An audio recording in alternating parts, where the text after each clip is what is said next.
good morning or good evening, depending on what part of the planet you are in. I'm Paula Nutting, your musculoskeletal specialist and also facilitator for these great sessions that we have, getting high-powered professionals to answer your questions. So these formats are called Ask Me Anything, and we've got between 45 and an hour for you to actually jump into the chat box and ask those dirty questions that you've ever wanted to know about either clinical reasoning or massage or chiropractic or whatever your thoughts are for today, whilst we introduce and have a great discussion with previous massage therapist, now chiropractor, Michael Koplan. So Michael's from the US of A, and we'll be getting Michael in to join me right about now.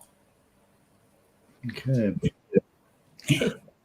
Welcome, Michael. Good to see you. Hi, so great to see you. It's even especially good to hear you. I love that accent. Your accent is terrific. I was expecting that, but you never know. We've been Facebook friends for some time, but now we're verbal friends. Yeah, isn't it fantastic? And I'm dying to get over there again. Dan has just said it's your first one. Fantastic, Dan. I'm so glad that you actually getting a chance to be here and be live and be present for the for this hour. And a lot of people will know you, Michael, because we've been spreading this information out in Facebook land, but in a lot of the pages and groups that you've been involved in. And you've been quite heavily socially conscious, I suppose, in these industries. How long have you been involved in the social platform of massage, like in Facebook land? Well, I jumped into the LinkedIn days. Gosh, the years go by. It's hard to keep count. Probably 10 years ago, maybe more. And then Facebook groups for massage, and there were short background. There were 4 or 5 of us who, a little disgruntled with, to be honest, some of the naysayers in massage. So we created our own group. A lot of people think it's my group. Truth is, there was about 4 or 5 of us who started the group, the Massage Bodywork Forum. And it's been going for several years now. Yeah, I remember when that started, and I actually did think it was your group, but I'm glad to see that you've got a few administrators or facilitators, because it's a big job running something. And that Bodywork Forum, it's a great platform. So if people are listening to this and go, where am I going to get some good quality research information and just general good, strong content, that Massage Bodywork is a cool place to put your please can I join info. But aside from social land, and we can get into meta, because I was talking to someone about meta marketing today. You can believe you can buy property on the meta market, which I won't be doing. But Michael, tell us about your background. How long have you been in the industry? Because you started as a massage therapist, right? Yeah, I've been in it for some time. I started at an early age. The beginning of my backstory, after graduating from college, I was actually involved in a motorcycle accident. And it was pretty physically as well as mentally, emotionally devastating for me. It's pretty down and out for some time after that motorcycle accident. And it's funny, I was actually accepted to law school, but did a 180 where I was just trying to heal myself, and went to the traditional medical doctors. They didn't really have any answers for me. And long story short, I ended up I was ready to forego everything, had a backpack on, all my belongings in the backpack, and ended up in Boulder, Colorado. And I ended up in a household where, as fate would have it, there were a lot of healers and practitioners in that household. They were a little bit older than me. I'm 22 years old at the time. And there was a yoga instructor, a rolfer, a Gestalt therapist. Hey guys, it's Paula Nutting, your musculoskeletal specialist. And this is that awkward, cheesy kind of part of the video where I ask you a big favor. So if you want great content and lots of information, you can see down here in the little testimonials, there's free manual therapy information. There's really cool stuff on necks, shoulders, backs, hips, wrists, arms, etc., etc. I've got amazing Ask Me Anything podcasts and vodcasts that you can get free access to. If you want to get that great content, can I please ask you 3 things? 1, can you please subscribe to my channel? 2, can you hit the like button? And as they say, just smash the heck out of that like button. The more information that YouTube gets to me, the more I can give content to you.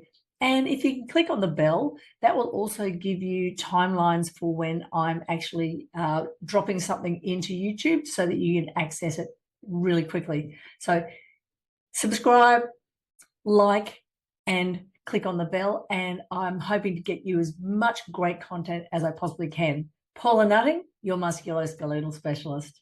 And there was a teacher at the Boulder massage school in this one house, sharing a big Victorian house. So I landed there and I was couch surfing for a while.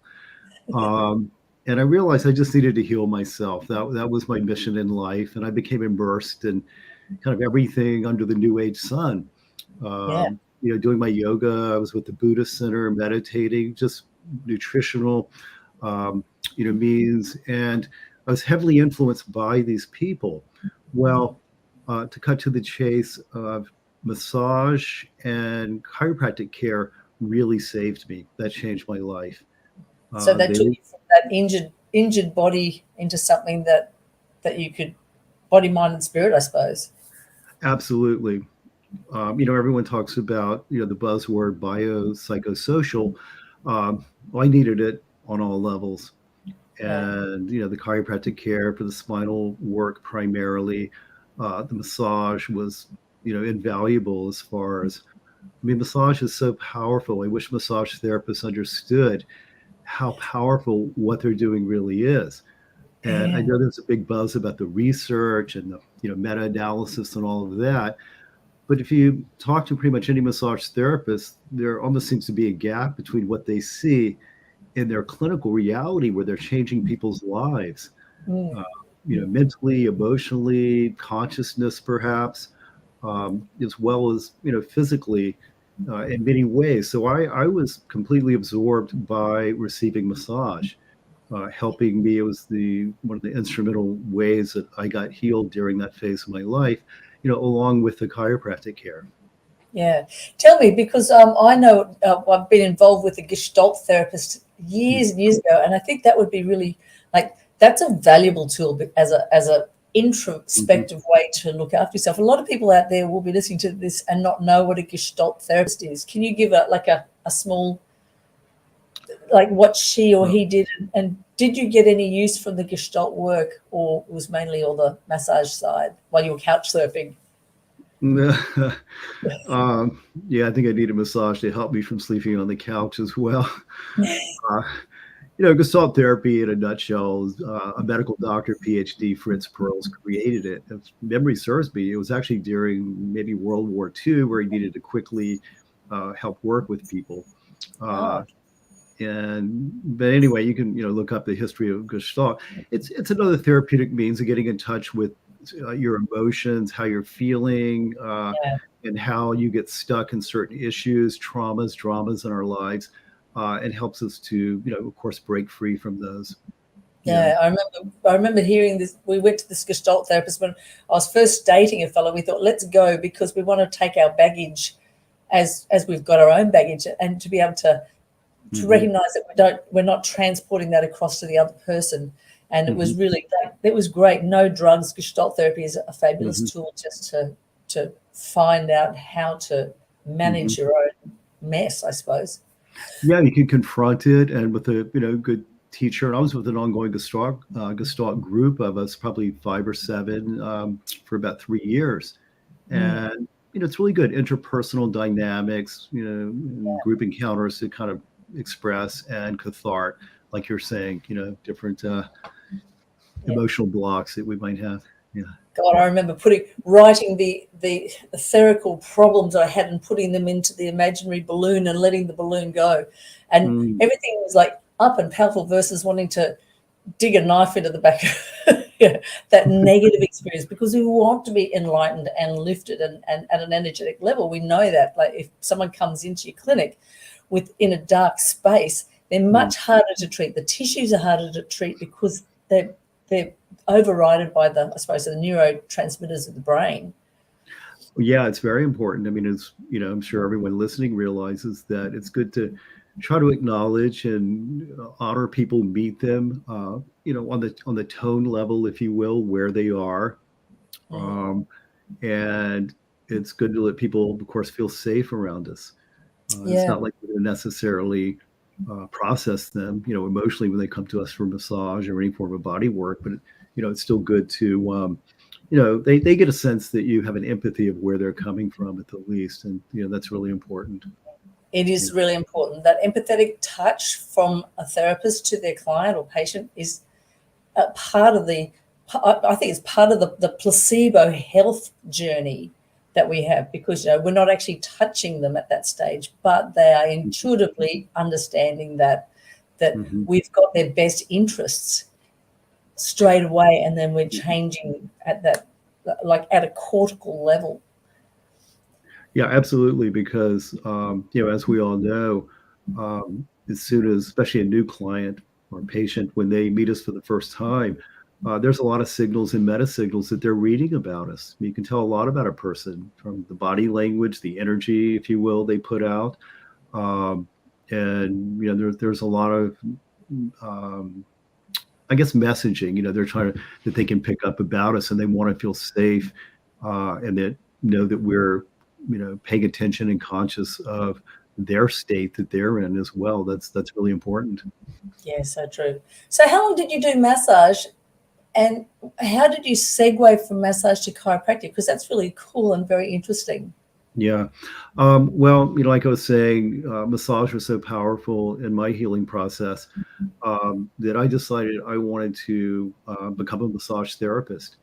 I wanted to honestly go through the school. I wanted to be part of that whole process of learning all about touch, because I just felt massage, it's so powerful, so unbelievably powerful, where kind of view the body when you're touching someone. It's so much more powerful in some ways than like psychotherapy, and even Gestalt. And I know they're kind of apples and oranges, but it's really powerful to be able to mainline someone's nervous system through touch, because that's direct. And when I was doing massage, I felt like it's almost like an instrument, a person's body, that you get to retune the instrument.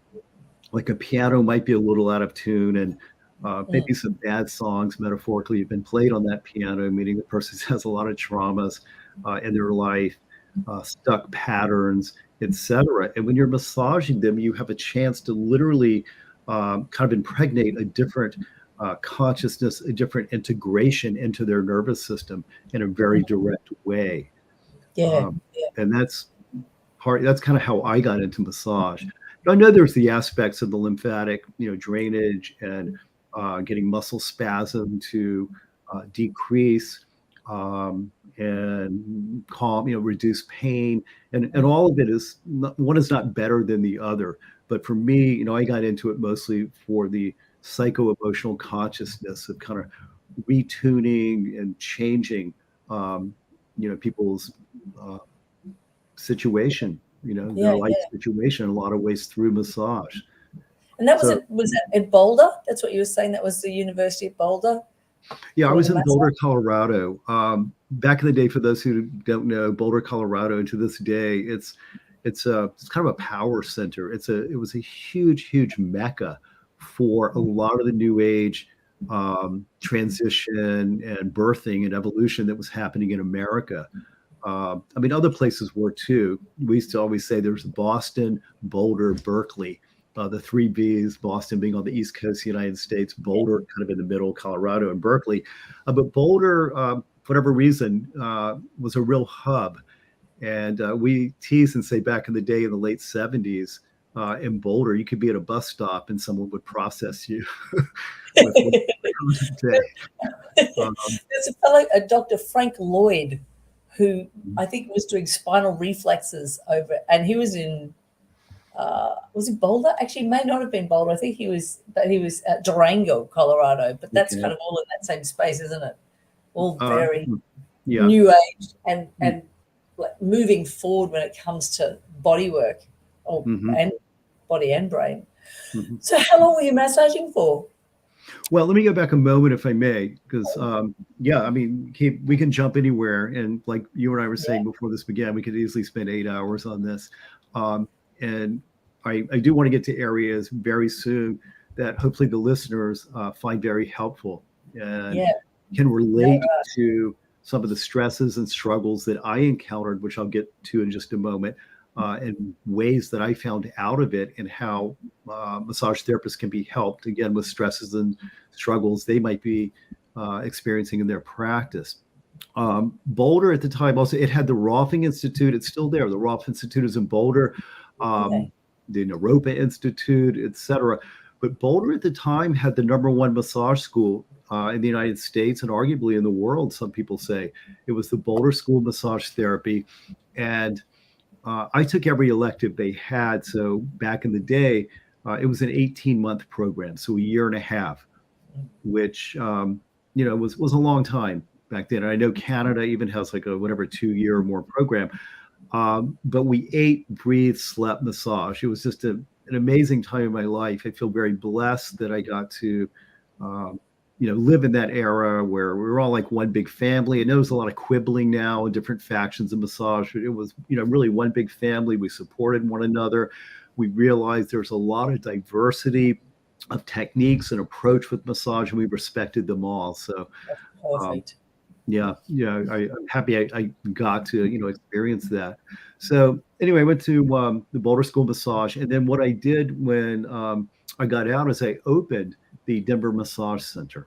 In Denver and Boulder, it's like a 20-minute drive back then. Okay. And Denver's a larger city. So that was really exciting. It was an innovative massage center, because those of us who are a little bit older know that massage back in the day, it wasn't well accepted like it is now. No. It even had kind of a seedy connotation to it. What kind of parlor are you guys running here? So we were really on mission to bring, therapeutic, reputable massage to America to help usher that in. Thank God. So the Denver Massage Center was, on the one hand, it was a success, but one thing that we learned, and I think this is really important for a lot of massage therapists out there, is that our hands-on skills were really good. And I'm not bragging here. They just were. We practiced massage a lot. We loved it. We were impassioned. We were skilled at it. And I know probably everyone who's listening in on this, I'm sure your hands-on skills are top quality too. And that doesn't mean we know it all. And I'll be the first to say, never stop learning. Learn new techniques if you want. Keep refining and mastering what you do. Take Paula's classes. Learn from her, learn from the masters. If there's one single bit of advice I can give you, the greatest way to accelerate your practice, your life, everything, is learn from people that are masterful teachers, mentors. Nothing else replaces that. It really doesn't. So, if you haven't taken Paula's classes, learn from her. There's others out there, a lot of fine teachers. But, what we believed, and it turned out not to be so true. We thought that our hands-on skills are really good. And here we have this beautiful massage center. And there were several of us practicing there, that we believed that because our hands-on skills were good, that clients would keep coming to us. They would comply with, whatever suggestions we made. There would be repeat visits. Our client retention would be really high because they loved our work. And after all, if they loved our work, wouldn't they just keep coming back? And wouldn't they refer others? Wouldn't they be excited to tell everyone, oh, you got to go see these guys? Well, that happened to some degree, but not nearly as much as we had imagined it would. Okay. And to be honest, we weren't at capacity. We were a little frustrated. We were, a little stressed, a little struggled to see more clients, to reach a capacity. Now, something that happened, it's kind of funny almost looking back, or fortuitous. What happened was some of our clients, because now keep in mind, I've been receiving chiropractic care along with massage. And some of our clients who we realized that they had locked vertebrae, they just needed chiropractic adjustments to release them out. And we actually referred them to a trustworthy chiropractors that we knew. And it's kind of funny because I remember at the time, it's funny you can remember things emotionally that happened, decades ago. I was thinking, this is really suicidal. Here we are wanting more clients, and I'm referring them out, thinking, well, again, right? The chiropractor is going to keep them or hoard them, which is a big fear a lot of people have. But so unfounded, isn't it? Like it's reverse when you think about it. You know it. Now, granted, some would do that. I mean, some are hoarders. There's practitioners who are hoarders, as I call them, in different professions. But yeah, you see where this is going. So what happened, and unexpected to us, we were surprised because, we didn't know the ropes. Not only did the chiropractors reinforce the need for these clients to come back to us, which then validated what we're doing even more because, the chiropractor said so. The clients trusted us more. Yeah. Because why? Well, because they sensed our level of honesty, integrity, and that it's funny. There's like 200 client management skills, so to speak, that's in my course, Client Management Mastery. But we kind of stumbled upon just one, like knowing how and when to refer clients out. So it so upgrades your professionalism. The trust factor increases. So the clients came back to us, and then because of the trust factor was so great, because they trusted we knew how to manage at least that one area of their care, they started referring others. And so we had practices that were, super successful. It's like a waiting list practice to get in to see us. So from one ethical choice, it changed your clinic around. Mm-hmm. Yeah. Oh, and let me add too that, we tried a little bit of advertising, and I know that, you see the ads on Facebook now, or some of these sponsored ads where people can do very progressive advertising for you. And I just always put a word of caution with that, where, when you advertise, it can be a little bit costly. It can be a hassle. And what we discovered is you can end up with some shady clients. And you have that more over in America. We don't actually have that, thank goodness, that call to action to bring clients to you. But that's not a big thing in Australia, but it's massive over your way, isn't it? Yeah, well, I think, there's a lot of promoters and marketers, and everyone's looking to, make money. And I'm not dissing that. I'm sure they help people. They can bring in, they can boost your numbers. But where I'm coming from is I try to teach, or I do teach massage therapists how to retain clients to stay under your care, and how to get quality referrals without having to advertise. And that's a whole other topic. In fact, I call them the 3 R's, which I'll get back to in a few moments. Everyone wants the 3 R's. I'll tell you what the 3 R's are that we all want in just a moment, because I don't want to sidetrack too much. And so, yeah, we had the respect, the professionalism, and we had the repeat visits, referrals that we wanted. But, I'll be honest with you, and maybe some of you can identify with this, even some of you who may have pretty successful practices. And we, or at least myself, I'll speak in first person. Even though I had the numbers, the clients, I still felt frustrated. I really did. I felt kind of less than the other practitioners, the chiropractors, the osteopaths. And part of the reason for that is I felt, kind of inadequate, a little bit confused with how to manage so many areas of clients' care, which honestly is not taught in the massage profession. No. It's really not. There might be snippets of it, little tiny pieces. And I know that, people use the buzzwords of clinical reasoning and assessment and evaluation, but from what I've seen, it's more like a token way of expressing those terms.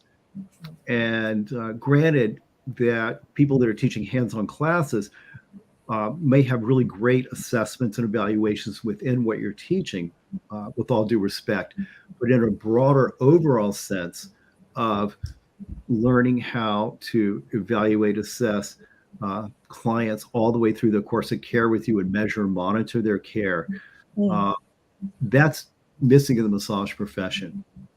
It wasn't there when I was in the massage profession. And honestly, I spent part of the reason, to go back to what you were saying initially, that I got involved in social media was I had been doing full-time chiropractic for many years.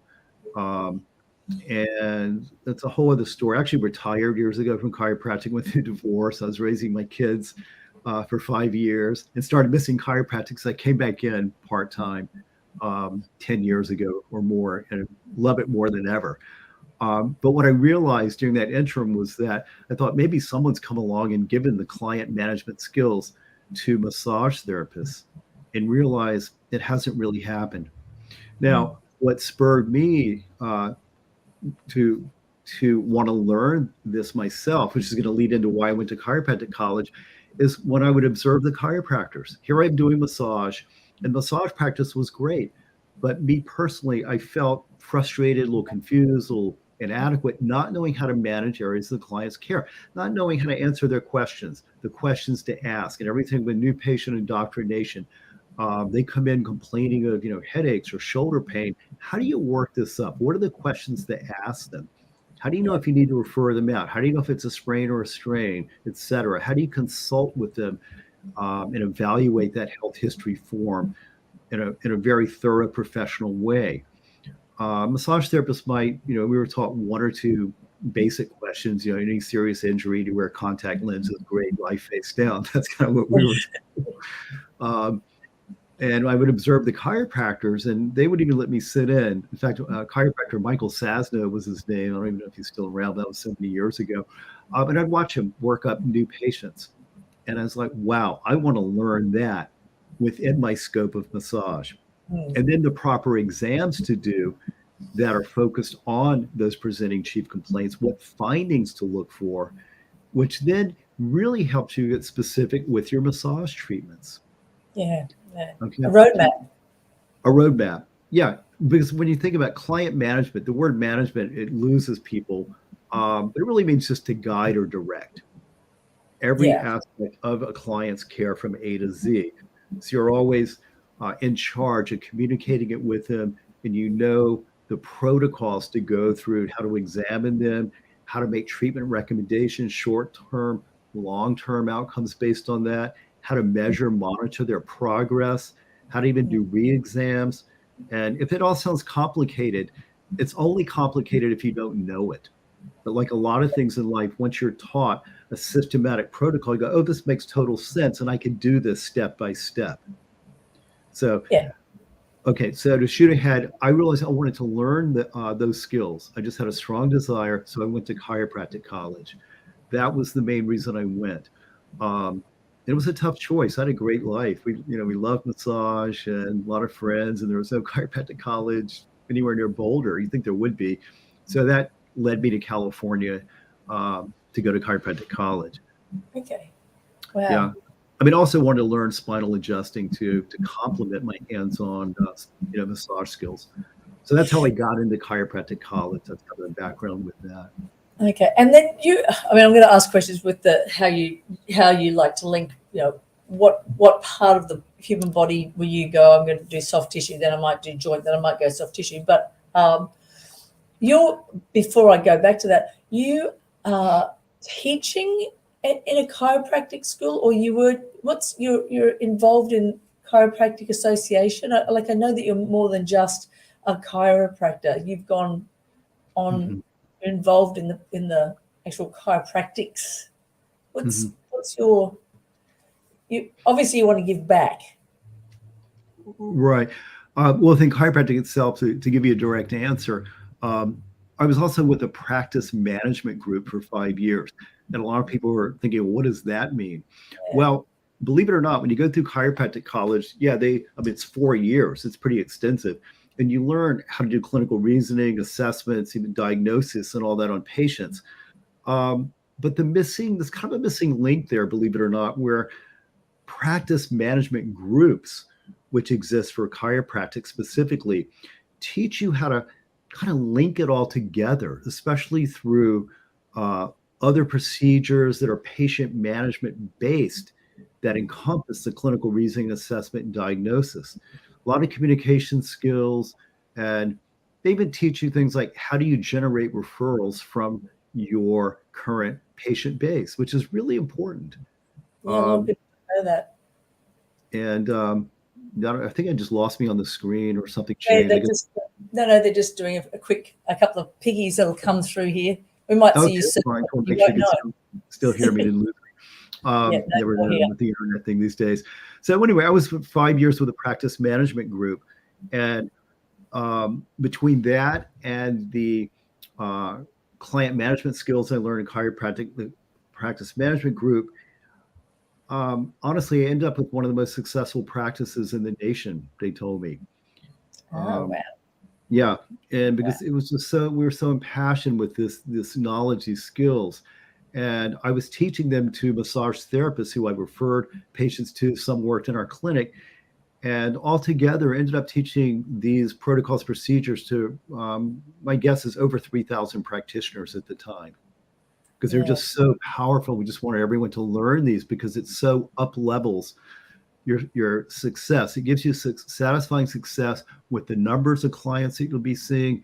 And like I said before, you no longer feel confused or frustrated or less than, because you're aligned with a lot of the standards, protocols, procedures that the chiropractors and osteopaths are using. So you're empowered as a massage therapist. So in short, you have your hands-on skills as a massage therapist, and then when you combine them with client management skills, wow, that's supercharged. You kind of have a complete package, so you provide the best overall care. Yeah. And when you think about it, what it does in the big picture is there's implicit safety that your patients come to see you or clients come to see you. That increases. And your risk matrix would drop down considerably, because if you're actually following a protocol and not just saying, are you wearing contacts, take them out, lie on the table, then we're going to be picking up red flags. We're going to be picking up yellow flags. We're going to be picking up just some of those reasons that we might need to refer earlier, even prior to doing the other management aspects of it. So, we're just getting it.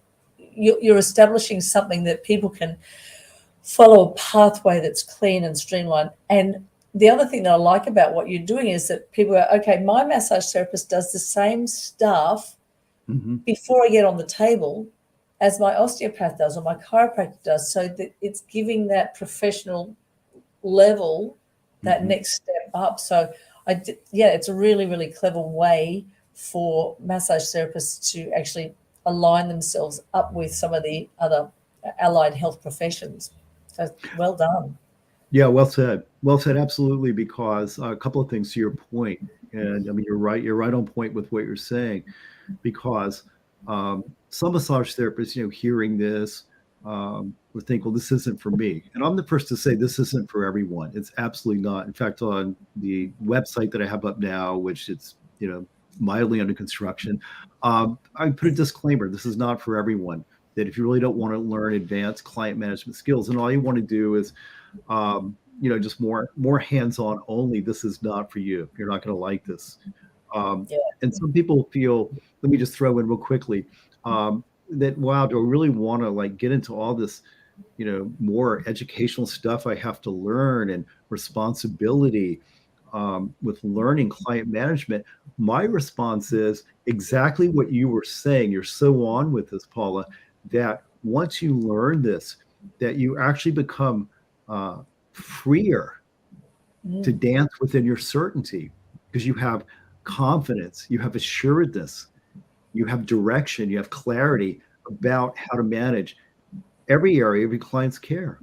So questions they might ask, a huge part of client management is communications. You know how to answer them.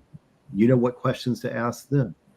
So that's a huge part of it. Your competency not only increases in your credibility, just like you were saying, but wow, your confidence, your assuredness goes to a whole other level once you know how to do these skills. And then again, that's why I wanted to learn them. I was just tired of not knowing them as a massage therapist. And it takes nothing away from massage. People that don't want to learn this, that's fine. It's not make them feel less than or a guilt trip. And a lot of massage therapists are completely happy with what they already know and do, and that's great. Yeah, and they have the same niche following, and they have the same people. The people that receive that treatment tend to will refer to the same people that actually are drawn to that. But I know there's more and more massage therapists coming out and around to treat, and we've got an expectation of how am I different to the next therapist. So what makes me a reason for you to see me versus Jane or John or whomever down the street? And how am I going to increase my profitability, increase my quality? And I believe that if you charge a low number, it's because you don't believe that you are allowed to charge more. Yeah. And I've always worked on the other way around it. If you provide professional behavior and can apply like really good sound reasoning, et cetera, and offer strong advice and good home care and referrals where they need to be referred and contact between the referees, then you should be charging an amount that people then go, there must be value, because A, I see what I'm getting, B, an example of what I do is, now that I've put my prices up again, I actually will do a quick YouTube, like I'll do a Zoom video and say, hey, Dana, thanks for coming in off the treatment yesterday or this afternoon. Don't forget, what I want you to do is we're going to get some shoulder extension going on here because you're a little bit curled in. This is the stretch here. This is the such and such, and these are the notes. And then I upload that and then I send it to them. So people are then getting a reminder and they go, all right, wow. So I know Dana's had family who lived in Colorado, have cousins in Colorado. So, but it's the kind of, how do we establish that we are professional and what that looks like? And it doesn't have to be about fluffy white tablecloths, and it doesn't have to be about paying for rent in an exorbitant place, because you go, well, if I'm buying expensive towels and paying a lot of money for a rental, that makes me better than the next person, because it doesn't. It's your internal knowledge, skills, and academia. And exactly what you're offering here, Michael, is a way for people to be moving forward onto that. Yeah, absolutely. And like I've said, it's kind of a missing link. And that's why I took on the project. I mean, believe me, this was a labor of love.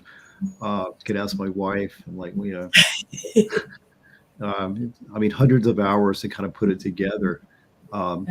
Basically, in a nutshell, synthesizing what we know, in the doctor realm and my years from practice management all combined together. How do I kind of code that so it's a usable system for massage therapists? And it was tedious, I'll be honest with you. Yeah. And, we'll see where it goes. I think it's one of those things that might take, several years for the profession to really catch on to it. And I know some people have the attitude, well, if we really wanted to learn this, we would have just become, chiropractors, osteopaths, maybe PTs. And that's fine. Like I said, it's not for everyone, but it is for those who take their practice seriously and that they want to provide the best of their ability and the best overall care, for their clients. Absolutely. And people see on the ticker tape down there, it says www.mastersinmassage.com for more info. So you can jump onto Michael's site after we finish. Don't be rude, don't leave already. And you can actually have a look and see what Michael's got to offer, because it sounds like there's in small, like there's individual blocks or the whole shebang. Is that how it's offered? People can do units of study. Yeah, well, a quick answer to your question is, when I created the Client Management Mastery course, some people asked me if I would take subsections of it and create little books. So the books are there. You can get them on Amazon, like how to take SOAP notes, which is an entire chapter of the whole course, how to do professional exams, and how to treat whiplash. So there's a few courses within the master course that are on the site.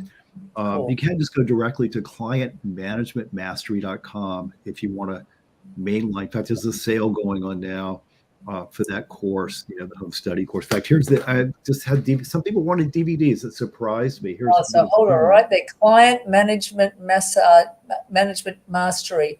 So I might get the guys below who are in the background. That's it. See, they know. And we might pop that down in the ticker tape too. Client Management Mastery. Wow, 28 C points for CMT BMC. I can never remember the acronyms for that. It's a lot of letters. It's a lot of letters, but they're great guys over there. Yeah, so it's online and the DVD. I'm surprised anyone uses DVDs anymore. I was shocked. And I was talking to Eric Dalton about that. You're friends with Eric, and he has so many DVDs. And I had to move all mine onto USB, and then they're downloadable. But who knows? All right. So I want to if people have got questions that they might want to ask about, how, if they're a massage therapist and they want to know some questions from a chiropractor, here's the person you want to talk to, pop them in the comment section, and then Michael can answer them for you. But what I want to know, Michael, is if you've got someone who's got some of those clients who come in and they're really, really, really, really super stiff and blocked in their backs, and could be lower back. It's normally, they come in and they look like that Ken doll. Do you like them to get a massage before or after the adjustments? What would you prefer in a chiropractic world? Yeah, that's a big question everyone wants to know.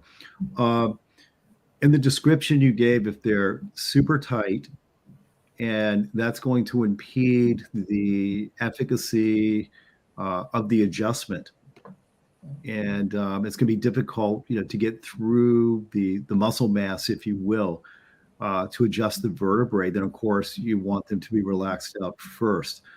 For those who aren't familiar with spinal adjusting, you don't just blast through the muscles. You want the patient to be completely relaxed, and then you go ahead and adjust them. And it's funny because I tease patients a lot where they say, I feel a little bit uptight, a little bit nervous about being adjusted before I come in. And I'm half serious, half teasing. I say, well, try to do a hot tub if you can. I keep wanting to put a tequila bar in the reception room up front, so that'll calm you down. And, in California, if you want to, smoke your pot or drink your wine, whatever it takes to just relax out, seriously. Do a little bit of stretching, send people to other rooms. They want to stretch for a few moments. I think the challenge, as we all know, in our current culture, everyone's just so busy. Most people, they're kind of zipping in, zipping out, and they're, stressed and are on the computer 10 hours a day. But yeah, ideally, if they're super stressed, get a massage first. If they're not, and the adjustment goes fine, then I highly suggest adjusting them first.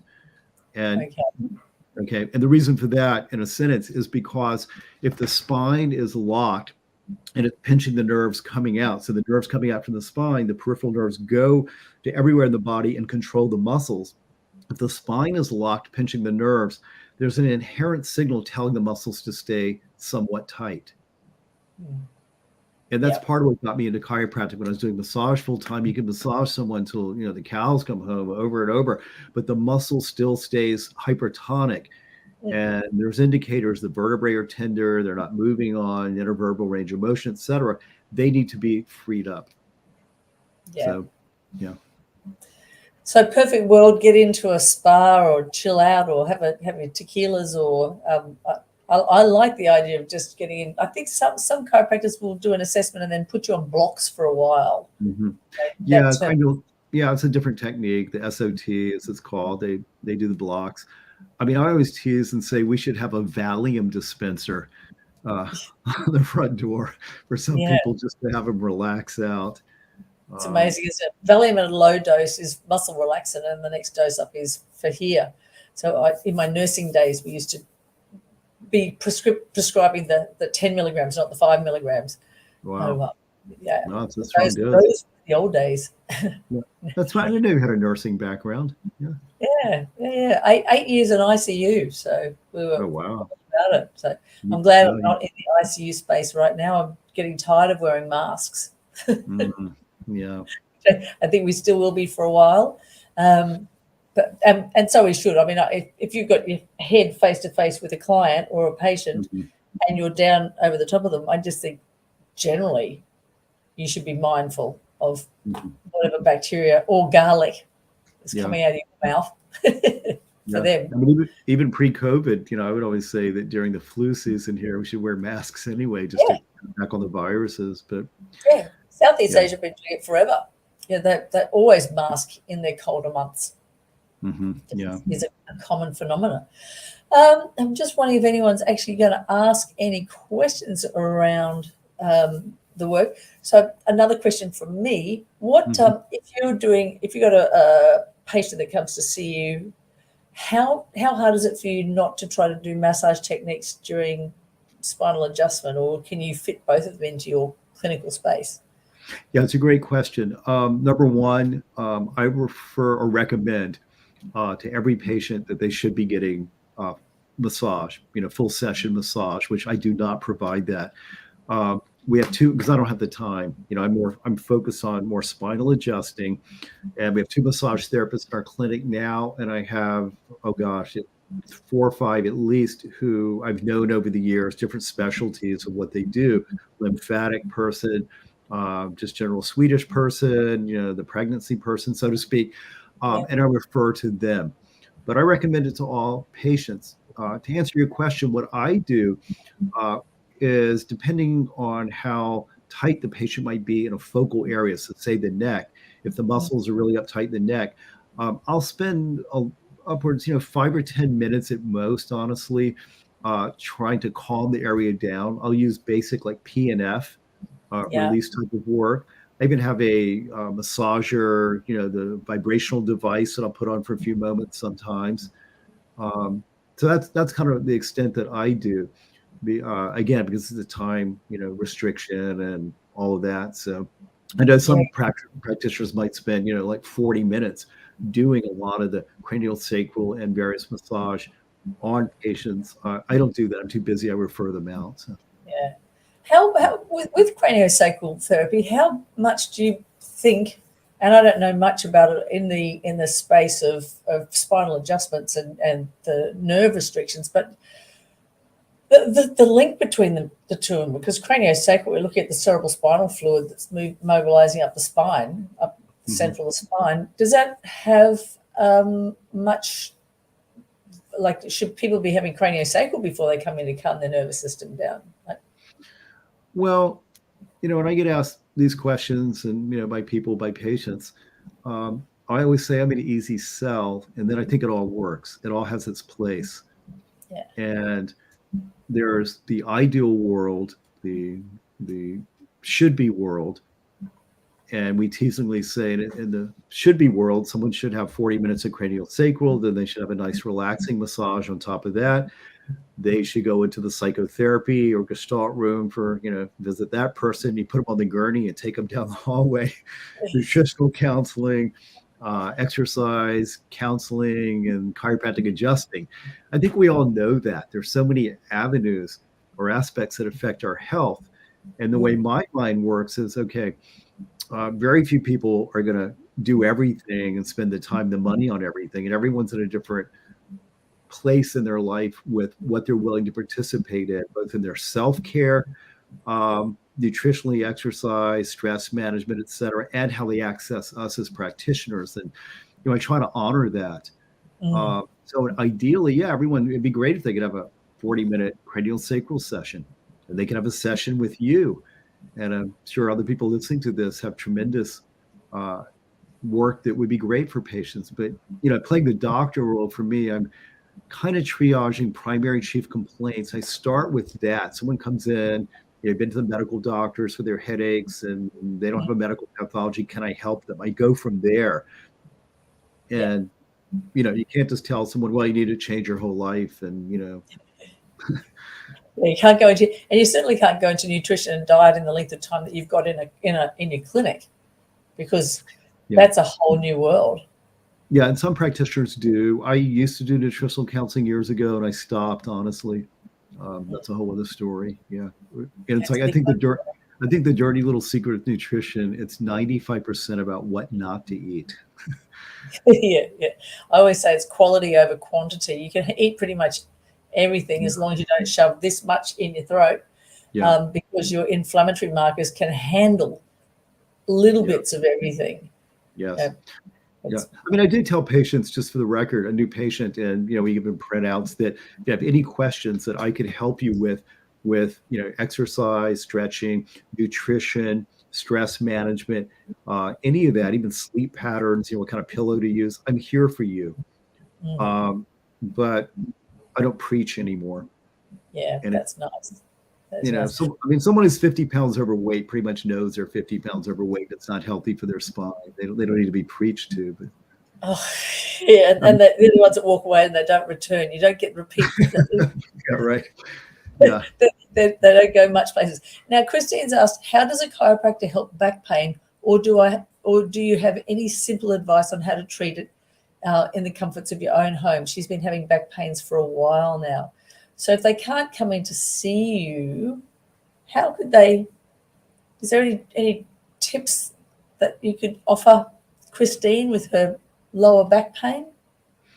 Yeah, well, Christine, it's always tricky in the context of an interview or social media, where I'm kind of playing doctor, and unlike TV shows, in the real world, there's a lot of questions I would have to ask.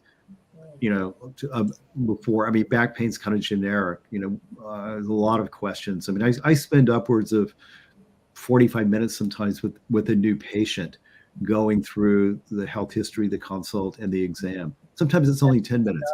But questions, just to throw out a few. I mean, how long have you had the back pain? Was there initial injury? Was there trauma involved? When did it happen? How often does it occur? Is it constant and chronic, or is it intermittent? What provokes it? Are you just having an episode now, or is it something you live with? Who have you seen for this? What treatments have you tried? What are the results? There's a lot of questions. Have you had an MRI? Do you have a permanently bulged disc? Have they discussed surgery? I mean, there's so many realms of, what causes back pain. Yeah. It's kind of honestly, I'm not trying to dodge you or, not give you a great answer, but it just depends on a lot of factors. I don't really have that information now. And that's part of your course, isn't it? That's actually having people to understand how to ask those questions. Is there any way to help improve posture by doing simple routines daily? For posture, yes, I would say that's a probably easier question to answer, because it's postural based, not pain based. Mm-hmm. Yeah, as you can imagine. I mean, my answer to that is always, see a qualified, massage therapist and chiropractor. See, where I'm coming from is, having kind of been involved in everything in healthcare, you definitely want to have massage for all the benefits it provides, to reduce a lot of psychosomatic holding patterns. If the vertebrae are stuck, they have to be released. It's square one, and you can't do it yourself once they become seriously locked. Otherwise, you wouldn't need chiropractic. But once you take care of those aspects, arguably, if you have any serious, traumatic stuff, in your emotional field, that should be cleared out. So that's always a given. And then, like Paul is saying, the fundamentals, do your yoga, do your stretching. And in the cultural epidemic now is everyone's kind of, hunched over with computers and texting and devices and all that. So we're trying to counter that by bringing the posture back. And, contrary to what you might see on social media, postural compression forces are hugely detrimental. They lead to maybe not momentary pain, but in the long term, tremendous negative impact on the spine, on the nervous system, and can lead to degenerative arthritis. So posture is very important. Yes. Yeah. I don't know if you have this term over there, but over here we call sitting is a new cancer. Yeah, I've heard that. Yeah. So a lot of people are sitting too long, and a lot of people sit, especially with being in isolation. That has increased people working from home, and you don't have the HR person to come and set up your workstation at home. Yeah. We started off just when people were in full lockdown, I was just showing people get your ironing board and put your computer on the ironing board and put it against the wall and have it at a height that you're standing up. That's the only way you're going to do a stand-up desk that's going to fit your height, because an ironing board can go up or down with the sliders. So you can actually not be sitting all day. And movement. Yeah. If you don't move it, you lose it. So getting up and moving around. What you just said, the last thing you said, in my opinion, is the best answer we have for people now. And, the mind tends to go in either or, black and white. Should I be standing or should I be sitting? And it's amazing to me. I live 25 minutes from Silicon Valley. Okay. I'm in the beach town, and right over the mountain is Silicon Valley. Yeah. The capital of computer land. Yeah. And so many patients are on computers all day, and they're brilliant people, but they're so disconnected from common sense sometimes. And I have to talk to them like I'm talking to a fifth grader in terms of, should I be sitting or should I be standing? And I got my new, monitor. Which should I do? And I say, keep moving. Yeah. Move, shift, sit for a little while, stand for a little while. Even if you're not in a perfect posture for moments, you're kind of kicking back like this for a little while, feet up on that's okay. Do that. And then a few minutes later, you're going to shift and you're going to be like this, staring. That's fine. Keep moving. Look at your cat. And they talk about, fascial movement of animals. If they've been sitting for a long time, they'll go through full range. Yeah. And it's just an instinctual thing that we don't do. We'll be sitting and then we'll get up and we'll short movement patterns. And there's not that the action of moving is so good for the body. It's great for the lymph. It's great for the nervous system. It's certainly great for the joints. I mean, it's everything, cardiovascular, and affects, the moods, the neurotransmitters. All of that. And it's kind of a bizarre time in history, isn't it? When you think about, for time immemorial, people were toiling physically out of the fields, or slaying dragons, whatever. It was a very physically, hard life. And suddenly it's like 180 degrees where people are just sitting all day. And they're battling that, like trying to find a way to create movement. Yeah, interesting time. And then we've got the meta world that's just been introduced, the new Facebook Meta. And I only learned this today, is that you get your virtual reality, your VR glasses, and you set up your virtual world, and people can buy blocks of land where they can put so McDonald's has got, I don't know how many hundreds of thousands of dollars that they've bought land so they can put up the McDonald's logos and advertising. So when you are sitting on your bum at home with your VR glasses on, roaming around your virtual world, you're seeing marketing. So there's your advertising straight off with different companies, but you're doing less here. And it makes me feel sick inside. That's what we're doing to ourselves. Yeah, it's unfortunate. It's hard enough to be in this world to find the time to interact. And I think the further we get removed, that's a whole other story. And, people might disagree, but I think it's not great for the, humans have been around a long time. And I think we need to interact. And also, to state the obvious, I think this is one of the reasons why it seems that more people than ever are flocking toward massage. They need the human touch, the human contact. And all the benefits that massage provides aside, just the social connection, being around someone and touched by someone is, super valuable, more needed than ever. Yeah, it's a blessing. You and I, my friend, have one of the most fortunate jobs on the planet, and we have the ownership to respect people because they allow us to touch them. And look at the world. You've got massage, chiropractic, osteopathy, physiotherapy, hairdressers, but manicurists, beauty therapy, but not even personal trainers are actually over here anyway. They can indicate what position they want to put you in, but they're actually not allowed to touch. So we're the few, not the many. And I always thank my clients and thank my patients for the capacity to allow me to touch them. And I don't think that we value that as much. And that brings us right the way back to the start of today. where you were talking about the importance of connection and touch and how touch affects us here as well. Yeah, and we all know the studies that are, I mean, decades old now, where the studies with the babies who were not touched versus touched, and we can see it in society at large that, and it's just bizarre. I mean, if you were to bump into someone in the, grocery line, bank line, first thing he says, "Oh, I'm sorry. I touched you. Wow, I'm so sorry," because, you're not supposed to touch people. Understandably, I get it. So, I think people need massage, again, more than ever. It's just so powerful and such a healing modality on so many different levels. I mean, we could talk for hours about the different ways of massage. We could, because there's so many great modalities to choose. However, I've taken an hour of your time, and I know that it is, what they call it, twilight hour, or that have a break time, and you've probably been working all day, and it's about time that you can put your feet up, rest back, grab a Merlot, and just chill out. Yeah, sun's going down here. Let's see, turn a light on. Yeah, so you're 18 hours ahead of me. Is that what we established? Yes, it's midday for me here, which is 1 p.m. for the other Australians on Eastern Daylight Savings Time, and it's right. And so we talked about, since you're 18 hours ahead of me, you can give me tips on the ball scores and stock market. Yes, apparently I can, but we'll tell everybody after we finish. Secret. Okay. Yeah.